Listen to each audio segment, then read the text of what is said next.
대림절 제4주. 오늘 하나님이 우리에게 주신 말씀은 사무엘상 20장 1절에서 4절의 말씀입니다. 다윗이 라마 나요셋에서 도망하여 요나단에게 이르되 내가 무엇을 하였으며 내 죄악이 무엇이며 내 아버지 앞에서 내 죄가 무엇이기에 그가 내 생명을 찾느냐. 요나단이 그에게 이르되 결단코 아니라 내가 죽지 아니하리라. 내 아버지께서 크고 작은 일을 내게 알리지 아니하고는 행하지 아니하나니 내 아버지께서 어찌하여 이 일은 내게 숨기리요. 그렇지 아니하리라. 다윗이 또 맹세하여 이르되 내가 내게 은혜 받은 줄을 내 아버지께서 밝히 알고 스스로 이르기를 요나단이 슬퍼할까 두려운즉 그에게 이것을 알리지 아니하리라 함이니라. 그러나 진실로 여호와의 살아계심과 내 생명을 두고 맹세하노니 나와 죽음의 사이는 한 걸음뿐이니라. 요나단이 다윗에게 이르되 내 마음의 소원이 무엇이든지 내가 너를 위하여 그것을 이루리라. 아멘.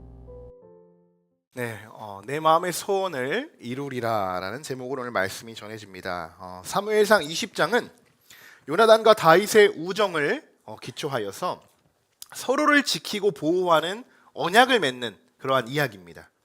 이전 19장에서는 미가엘과 또 사무엘이 다윗의 탈출을 도왔죠. 그리고 이어지는 21장, 22장에서는 노베 제사장들이 다윗을 숨겨주는 이야기로 이렇게 전개가 됩니다. 그 한가운데 놓인 이 20장의 말씀은 다윗이 요나단과 만나서 사울의 진짜 의도, 왜 다윗을 그렇게 못살게 걸고 죽이려고 하는 그 진짜 의도를 확인하고요, 서로를 보호하는 언약을 맺는 장면이 20장의 내용입니다. 20장은 꽤 긴 내용으로 구성이 되어 있어요. 오늘 우리가 20장의 이 전체적인 내용을 오늘 하루 딱 압축해가지고 오늘 말씀을 좀 나눠보려고 합니다. 자, 20장의 구성인데요, 이렇게 돼 있어요. 첫 번째로는 요나단과 다윗이 우정에 기초한 보호 계약을 맺는 그러한 이야기들이 나오고요.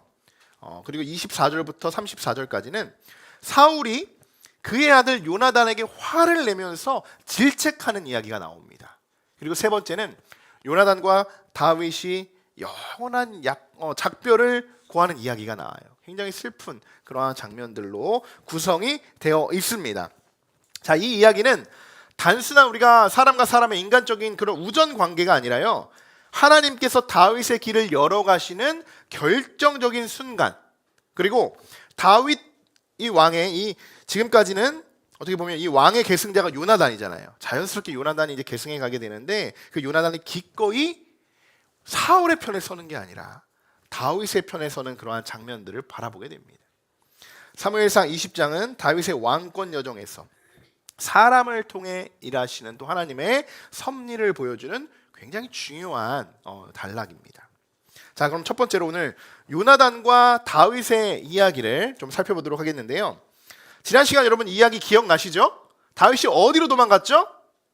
그렇죠, 라마 나요새 도망갔잖아요. 그곳에서 전령들이 찾아와요. 3번이나 찾아오죠. 그 전령들 어떻게 됐습니까? 은사를 받은 것처럼 보였어요. 은사를 받은 것처럼 보였으나 그거는 황홀경에 빠진 사건이었습니다. 사울도 마찬가지였고요. 자, 아주 자기를 죽이려고 그 라마나울까지 찾아온 이들을 피해서 도망쳐서 요나단을 찾아옵니다, 다윗이. 그리고 황급히 요나단에게 묻고 있어요. 내가 도대체 무엇을 행했길래 당신의 아버지가 나를 왜 이렇게 죽이려고 합니까? 이렇게 지금 좀 따지듯이. 이전의 다윗의 모습과는 좀 달라요. 오늘 이 1절은요. 지금 보면 굉장히 차분해 보이는 것처럼 보십니까? 1절 말씀 보시면 그렇지 않아요. 뭔가 좀 억울하고요, 때로는 좀 분하고요, 또 때로는 두려운 감정이 섞여 있어요. 혼합되어 있어요. 확실한 것은 뭐냐? 요나단을 만나자마자 다윗이 건넨 말이요, 인사말도 아니에요. 당신 아버지가 왜 나 이렇게 죽이려고 하냐, 이 말을 꺼냈다는 것을 보아 다윗의 마음이 극도로 지금 긴박했구나, 그리고 불안하구나 라는 것을 알 수 있습니다. 이전에 여러분 골리앗을 쓰러뜨렸던 다윗의 모습을 보십시오. 이런 모습이 있습니까? 전혀 찾아볼 수가 없죠. 굉장히 담대해요. 담대. 지금의 다윗의 모습과는 전혀 다른 모습이라는 겁니다. 그럼 왜 이렇게 다윗이 요나단을 찾아와서 어떻게 보면 억울함을 호소하는 것일까? 이유가 있어요. 이전에 요나단이 다윗에게 했던 말이 있기 때문이에요. 19장에서도 사울이 다윗을 죽이려고 했었죠. 창을 2번이나 던져서 벽에 박아 그를 죽이려고 했던 그런 적이 있는데 요나단이 어떻게 했습니까? 다윗을 변호했습니다. 다윗을. 아버지, 다윗이 왕께 범죄하지도 않았고요. 그가 지금까지 한 일들을 쭉 보면요, 다 심히 선한 일입니다. 왜 다윗을 굳이 죽여서 죄를 범하려고 하십니까? 라고 이야기했어요. 그때 사울이 뭐라고 했습니까? 기억나세요? 그래서 말씀을 준비했어요. 19장 6절 같이 한번 읽어보겠습니다. 사울이 요나단의 말을 듣고 맹세하되 여호와께서 살아계심을 두고 맹세하거니가 그가 죽임을 당하지 아니하리라. 아멘. 사울이 하나님의 이름으로 맹세를 하면서 뭐라고 해요? 나 다윗을 죽이지 않을 거야. 하나님의 이름으로 내가 맹세한다.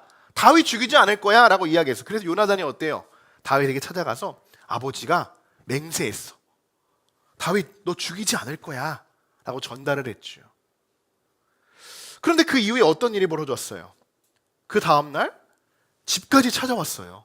그래서 미갈이 분명히 다윗을 죽일 걸 알고 막 창문 밖으로 도피시켰죠. 그래서 결국 피한 곳이 라마 나윗이었어요. 그곳이. 거기까지 계속 쫓아와서 죽이려고 합니다. 죽이려고. 그러니까 다윗이 도대체 아니 분명히 요나단 나에게 찾아와서 당신 아버지가 맹세해서 나를 죽이지 않겠다고 이야기하지 않았습니까? 라고 지금 요나단에게 확인해 보고 싶었던 거예요. 확인해 보고. 그런데 막상 요나단의 이야기를 들어보니까요, 자기 아버지가 아니 그렇게까지 하시지 않을 거야 라고 이야기를 합니다. 우리 아버지가 그랬다고? 우리 아버지 그럴 뿐이 아니야 이렇게 이야기를 하는 거예요. 여러분 요나단이 알면서 지금 모른 척을 하는 걸까요? 아니면 진짜 몰랐을까요? 맞아요, 진짜 몰랐던 거예요. 요나단은 여호와께 맹세했던 아버지의 말을 그냥 철썩 믿고 있었던 거예요. 하나님의 이름을 걸고 맹세했었으니까요. 근데 사울이 뒤에서 뭘 해요? 막 여러 가지 음모를 꾸미면서 맹세해놓고선 바로 죽이려고 하는, 쫓아가는 그런 모습이죠. 근데 요나단은 어때요? 전혀 몰랐던 거예요. 전혀 몰랐던 거예요. 다윗의 질문에 요나단이 이렇게 대답하자 다윗은 3절에 이렇게 이야기합니다. 우리가 좀 더 오늘 본문을 좀 더 이해하기 쉽도록 제가 쉬운 성경으로 준비를 했는데 3절 같이 한번 읽어보겠습니다. 다윗이 다시 말했습니다. 자네 아버지는 내가 자네 친구라는 것을 잘 알고 계시네. 자네 아버지는 속으로 이렇게 생각하고 계실 걸세. 요나단에게는 이 일을 알리지 말아야지. 만약 요나단이 이 일을 알면 다윗에게 말해버릴 거야. 그러니 여호와와 자네에게 맹세하지만 나는 곧 죽을 걸세. 다윗은 이미 상황 파악이 끝났던 겁니다.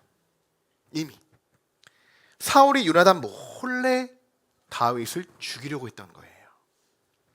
이 말을 듣고 요나단이 다윗에게 말합니다. 4절 한번 보실까요? 4절에 이렇게 이야기하죠. 오늘 말씀 제목이기도 한데 요나단이 다윗에게 이르되 내 마음의 소원이 무엇이든지 내가 너를 위하여 그것을 이루리라. 아멘. 참 너무나도 아름다운 말이에요. 너무나도 귀한 말이에요. 말의 이 뜻이 이렇죠.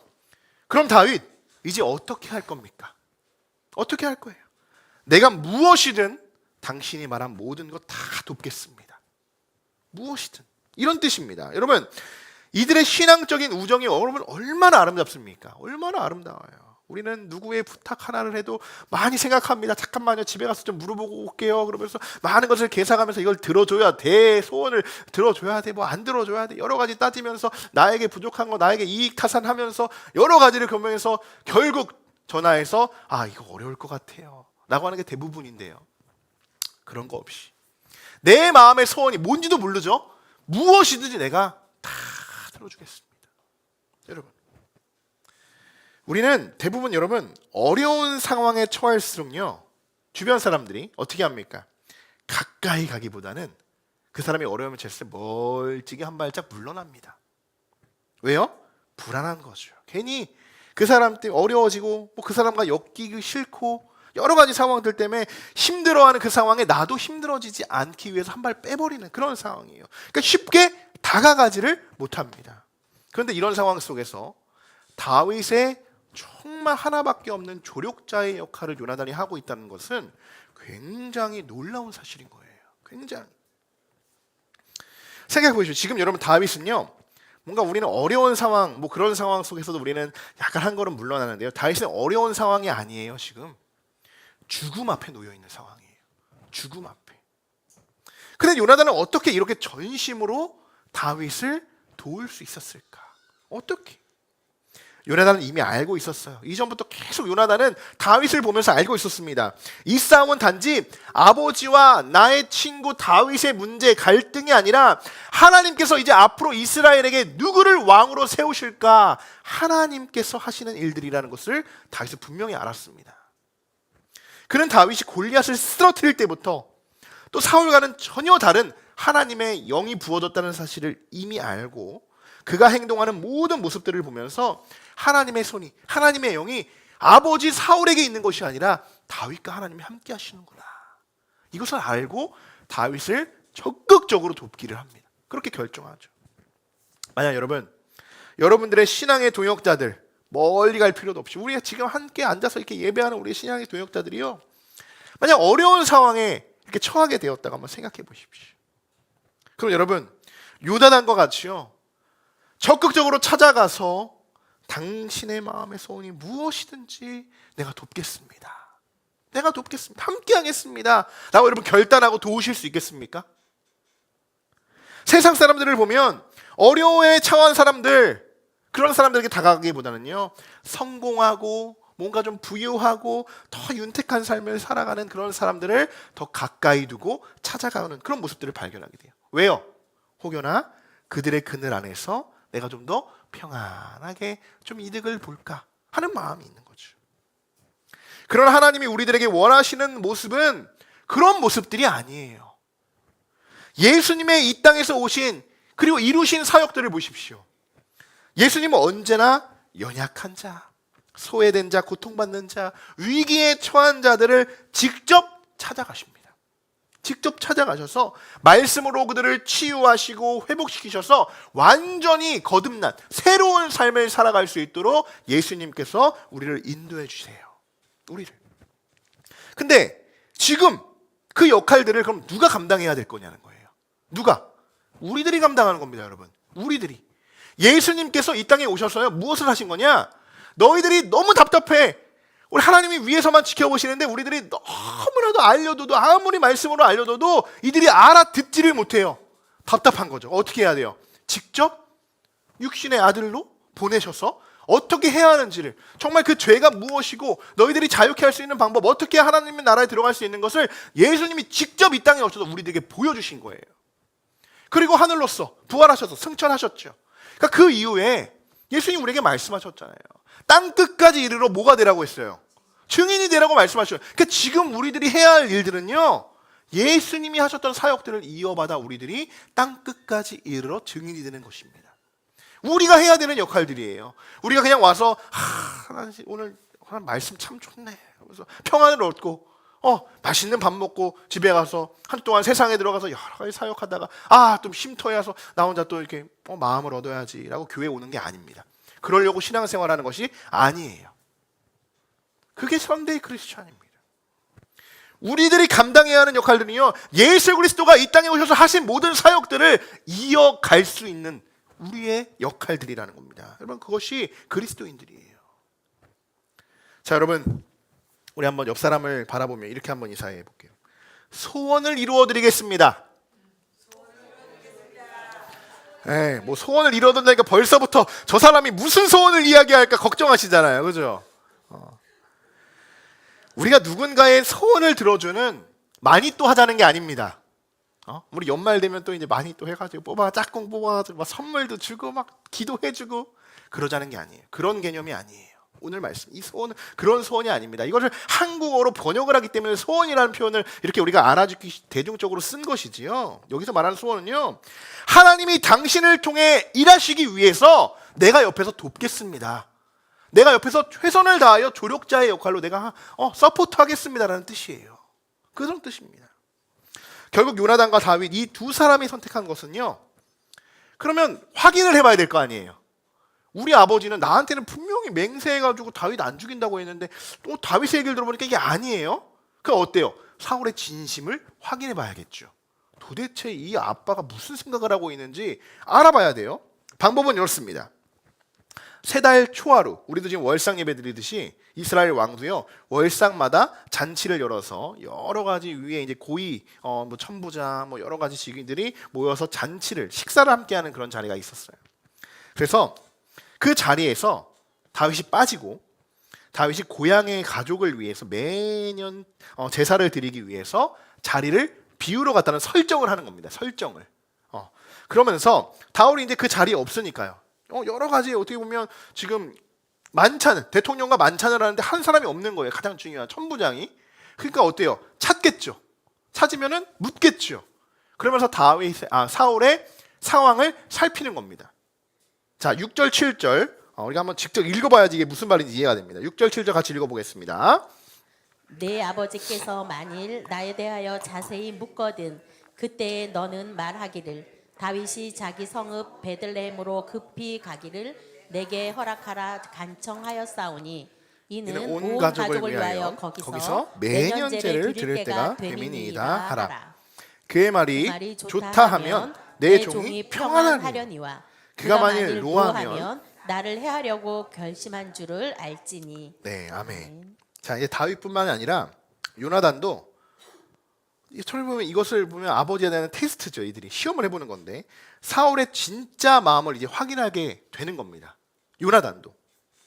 자, 월삭의 잔치의 첫째 날이 되었어요. 이제 사울은 첫째 날에 만찬을 탁 하는 자리에서 있어야 하는 다윗이 없는 거예요. 그런데 아무 말도 하지 않습니다. 그죠? 그냥 그저 무슨 일이 있겠구나. 그에게 뭐 여러 가지 뭐 사고가 있겠구나 하고 넘어갑니다. 그런데 둘째 날에도 자리가 비어 있자 요나단에게 묻습니다. 어찌하여 이새의 아들이 오늘도 식사의 자리에 참여하지 않았느냐라고 딱 물어요. 이제 테스트할 때가 된 거냐. 아버님의 마음이 진짜 무슨 말.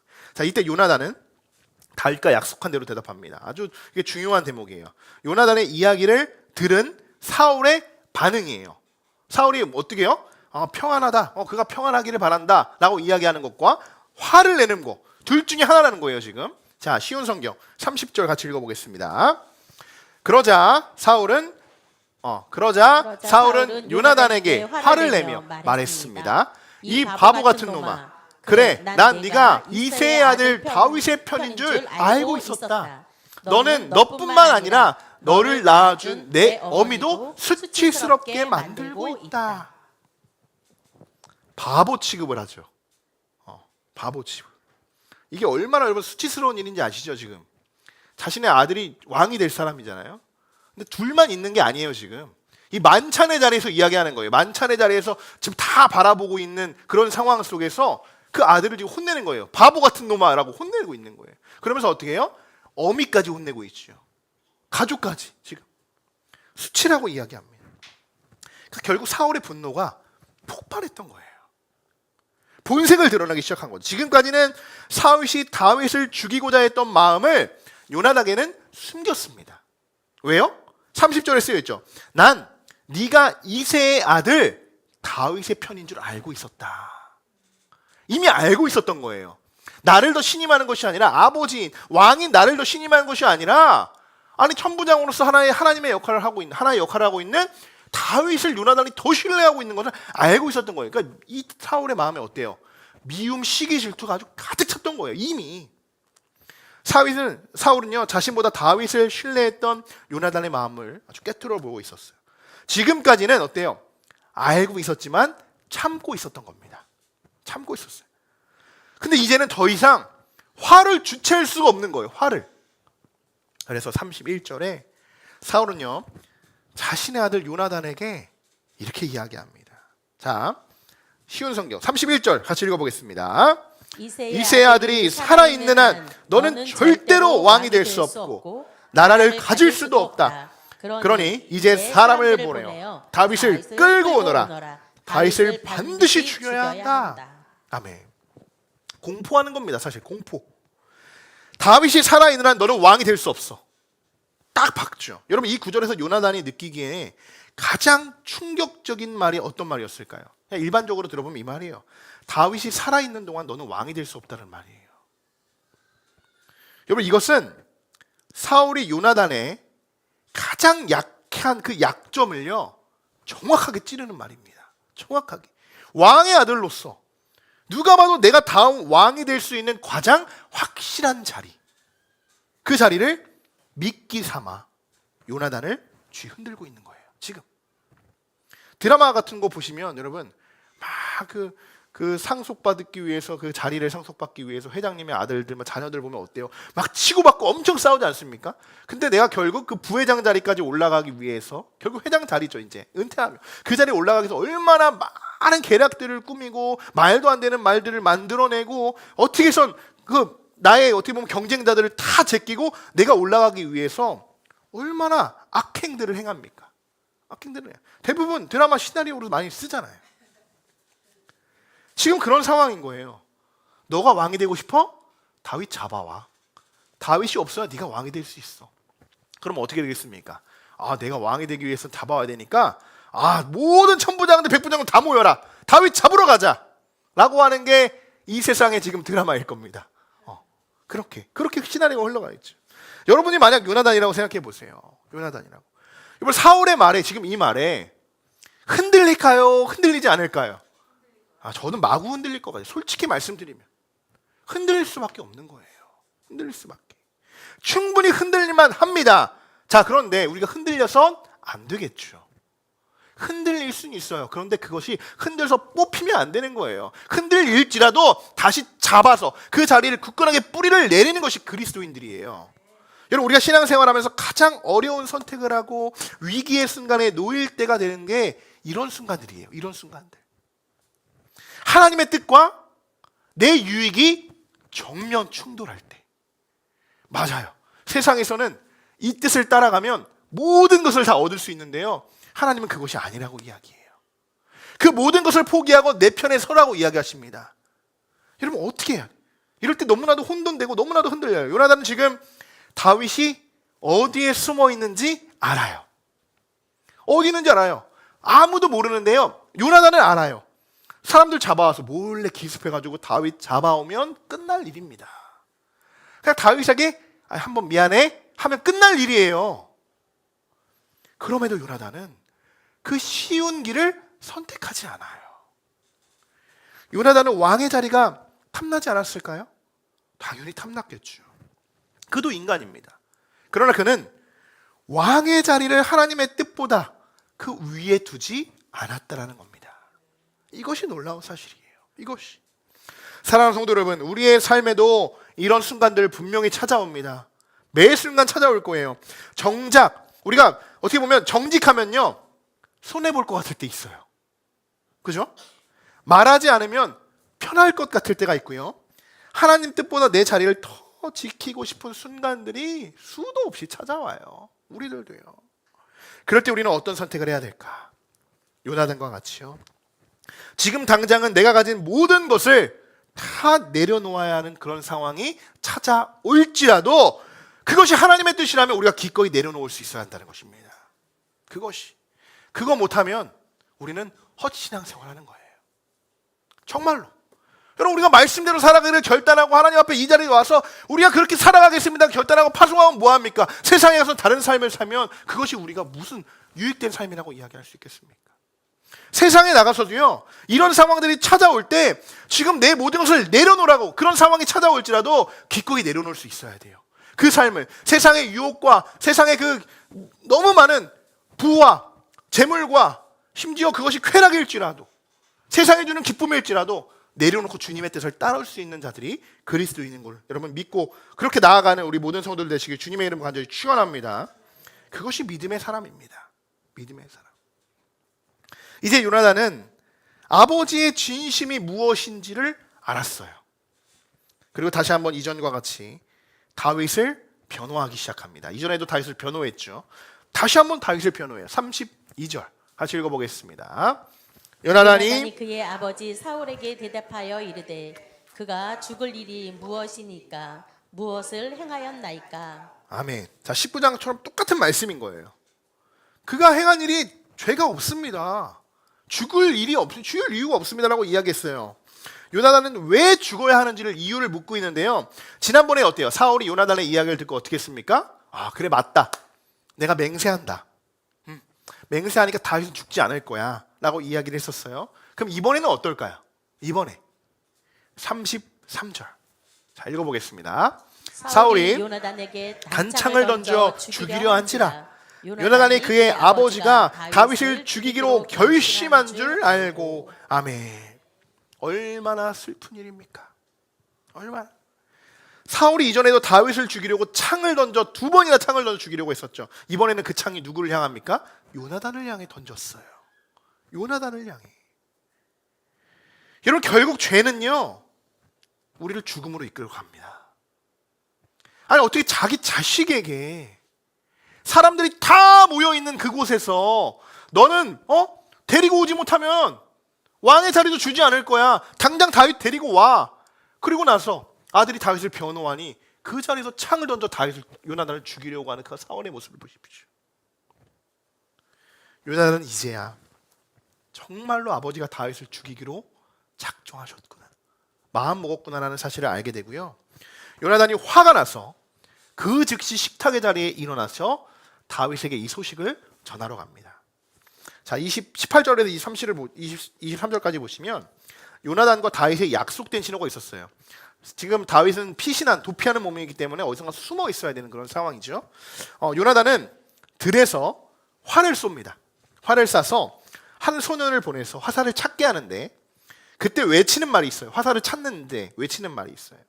그것에 대해서 사울의 반응을 이제 다윗에게 전달하는 거예요. 전달하는데, 요나단이 화살을 쏘고 소년에게 화살이 이쪽에 있지 아니하냐 라고 이야기하면, 다윗 안전해, 나와도 돼 라고 이야기하는 것이고요. 화살이 소년 앞쪽, 화살이 네 앞쪽에 있잖아 라고 이야기하면 사울이 다윗을 죽이려고 한다, 이제 도망가야 한다 라는 그 신호를, 이 둘이 수신호를 만든 거예요. 자, 어떻게 될까요? 결과는 후자죠. 화살을 소년 앞에 쏘게 되고 다윗에게 이 모든 상황을 전달하게 됩니다. 그리고 20장의 마지막 장면으로 이제 이어지는 거예요. 20장의 마지막 말씀에 이런 배경이 있어요. 41절. 한번 같이 읽어볼까요? 아이가 가매 다윗이 곧 바위 남쪽에서 일어나서 땅에 엎드려 세 번 절한 후에 서로 입 맞추고 맞추고 같이 울되 다윗이 더욱 심하더니. 아멘. 너무나도 슬픈 작별 인사죠. 너무나도 슬픈 작별. 다윗은 자신을 살려주고 보호해주고 또다시 도피할 수 있도록 도와준 요나단에게 3번이나 절해요. 3번이나. 얼마나 이게 감사로 또 그에게 경의를 표하는 표시입니까? 얼마나. 참 아름다운 작별 인사라고 할 수 있어요. 작별 인사.